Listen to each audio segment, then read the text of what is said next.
حضرت عبداللہ بن عباس رضی اللہ تعالیٰ عنہ روایت کرتے ہیں لا ينبغي الصلاة من احد علی احد الا علی النبی صلی اللہ علیہ وآلہ وسلم ولكن يدعى للمسلمین والمسلمات بالمغفرۃ، کسی کے لیے جائز نہیں کہ نبی کریم صلی اللہ علیہ وآلہ وسلم کے سوا کسی پر صلاۃ بھیجے، ہاں حضور کے علاوہ جتنے مسلمان ہیں ان کے لیے دعائے مغفرت کرنی چاہیے۔ ابن ابی شیبہ جلد دوم صفحہ 401 اور بہت کتابوں میں ہے۔ اور رسولوں کے بارے میں اللہ کا فرمان ہے وسلام علی المرسلین، سلام رسولوں کے لیے ہے۔ سورۃ صافات آیت نمبر 181 181۔ یہاں علماء نے بڑی تفصیلی بحث کی ہے۔ امام نووی نے ہمارا جو مشہور فتاوی ہے رد المحتار فتاوی شامی جسے کہتے ہیں، اس میں علامہ سید محمود آلوسی نے اور بہت سارے مفسرین فقہاء علماء نے اپنی اپنی کتابوں میں تقریباً ملتی جلتی باتیں ہیں، ان سب کا مفہوم یہ ہے، وہ سب یہ لکھ رہے ہیں کہ امتیاز قائم رکھنا چاہیے۔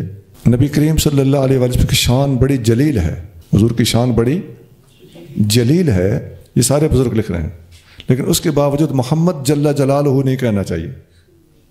اگرچہ مانن دیکھا جائے تو حرج کوئی نہیں تھا، لیکن امتیاز نہیں رہے گا۔ اللہ کے لیے جل جلالہ یا جل شانہ بولو، نبی کریم صلی اللہ علیہ وآلہ وسلم کے لیے صلی اللہ علیہ وسلم یا علیہ الصلاۃ والسلام بولو، اور انبیاء کے لیے بھی علیہ السلام علیہم السلام بولو، اور صحابہ کرام کے لیے رضی اللہ عنہم رضی اللہ عنہ، اس طرح کے الفاظ بولو۔ اور حتیٰ کہ یہ لکھتے ہیں کہ فلا یقال علی علیہ السلام، علی علیہ السلام نہیں کہا جائے گا، یہ کتاب الاذکار امام نووی صفحہ 80۔ اسی طرح بعض نے لکھا ہے ابو بکر علیہ السلام نہیں کہا جائے گا۔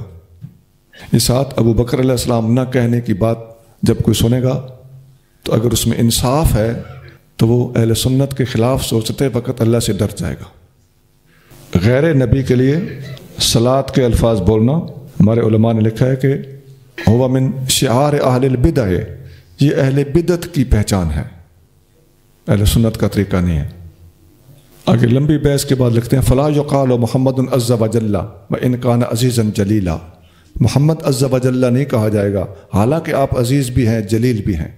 فتاوی شامی جلد 5 صفحہ 531 531۔ ایک اور بات، آپ قرآن میں جگہ جگہ پڑھتے آ رہے ہیں کہ رضوان من اللہ اکبر اور رضی اللہ عنہم ورضوا عنہ، اللہ کی رضا سب سے بڑا اعزاز ہے، تو اس کو چھوٹا کیوں سمجھ رہے ہیں لوگ؟ بات صرف یہی ہے کہ بس وہ ایک رکاوٹ ڈالنی ہے نا، اپنی ہی کرنی ہے۔ اس دور میں کچھ لوگ بتاتے ہیں کہ جی فلاں کتاب میں علیہ السلام غیر نبی کے لیے لکھا ہوا ہے، تو اس کتاب کو آپ سارا پڑھ لیں، اس کتاب کا مصنف خود لکھ رہا ہے کہ غیر نبی کے لیے علیہ السلام نہیں کہنا چاہیے۔ اب کتاب کے اندر لکھا ہوا ہے تو اس کا مطلب ہے کہ یہ کاتب کی کارستانی ہے، یہ اہم بات ہے کہ نہیں؟ آپ بخاری لکھ لیں، پاکستان کی بخاری میں جہاں رضی اللہ عنہ لکھا ہوتا ہے، باہر کی چھپیوں میں علیہ السلام لکھا ہوتا ہے، تو کاروائی کس نے کی؟ ٹائپ کرنے والے نے۔ اچھا، یہ بات بھی علماء نے لکھ دی۔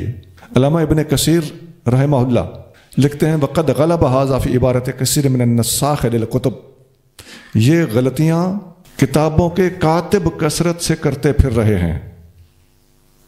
یہاں علامہ ابن کثیر لکھتے ہیں کہ یہ اگر لکھنی ہے ایسی باتیں تو پھر سب صحابہ کے لیے لکھو۔ جب غیر نبی کے لیے اسلام جائز ہے تو پھر ابو بکر و عمر بھی تو غیر نبی ہے نا، اس وجہ امتیاز کی کوئی سمجھ نہیں آئی۔ پھر کہیں گے جی علماء نے چونکہ لکھا ہے تو امتیاز ہو گیا، علماء نے نہیں لکھا، علماء نے منع کیا ہے، کاتبوں نے لکھا ہے۔ اور حوالہ کس کا ہے؟ یہ ابن کثیر لکھ رہے ہیں کہ کاتبوں کی ساری کاروائی ہے۔ اسی آیت کے تحت ابن کثیر نے یہ ساری بحث لکھی ہے۔ فی الحال جو میرے سامنے ہے تفسیر ابن کثیر جلد 3 صفحہ 699 699، انہوں نے یہاں تک لکھا ہے کہ ھذا من باب التعظیم والتکریم، ان باتوں کا تعلق تعظیم اور تکریم سے ہے۔ فالشیخان و امیر المومنین عثمان، ابو بکر عمر اور امیر المومنین عثمان اولا بذالک، اس چیز کے، اس تعظیم و تکریم کے زیادہ حقدار تھے۔ آگے چلیے جی۔